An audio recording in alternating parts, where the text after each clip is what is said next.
ធ្លាប់តែឃើញជាមួយនឹង brand Cadillac នេះដែលជាប្រភេទឡានសាំងត្រូវទេថ្ងៃនេះដែរខ្ញុំនឹងណែនាំបងប្អូនឲ្យស្គាល់ពី brand Cadillac មួយដែលប្រើប្រាស់ជាមួយនឹងថាមពលអគ្គិសនីហើយការសាកថ្មមកពេញរបស់វាគឺអាចប្រើប្រាស់បានរហូតដល់ទៅ600គីឡូម៉ែត្រហើយនេះគឺជារថយន្ត Cadillac Optiq ឆ្នាំ2025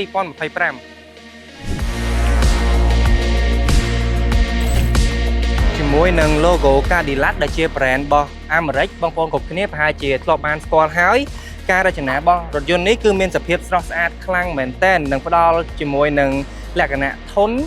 មាំហាប់ណែននិងផ្ដល់ភាពងាយស្រួលដល់ការបើកបរផងដែរហើយសម្រាប់រថយន្តនេះដែរគឺប្រើប្រាស់មកជាមួយនឹងប្រភេទ motor 2ដែលអាចផ្ដល់កម្លាំងបានរហូតដល់ទៅ443 horsepower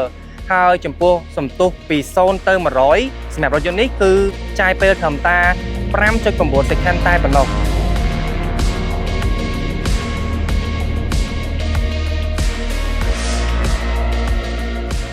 ហើយសម្រាប់រថយន្តនេះផងដែរគឺមានបំពាក់មកជាមួយនឹងប្រព័ន្ធបច្ចេកវិទ្យាទំនើបជាច្រើនសម្រាប់ជំនួយនៅក្នុងការបើកបរដូចជាប្រព័ន្ធ Lane Keeping Assist ប្រព័ន្ធចូលចតដោយអូតូកាមេរ៉ា360និង sensor មួយជុំរថយន្តផងដែរ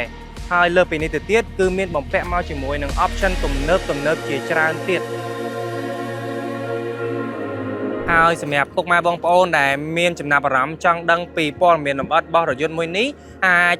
ធ្វើការ inbox មកកាន់ Facebook page ផ្លូវការរបស់យើងដែលមានឈ្មោះថា Eco Auto ឬក៏អាចអញ្ជើញមកជាមួយនឹងទីតាំងផ្ទាល់របស់យើងដែលមានអាសយដ្ឋាននៅលើកំណាត់ផ្លូវជាតិលេខ1ជាប់ជាមួយនឹងបរិយាពេញហុតបឹងស្នោផងដែរ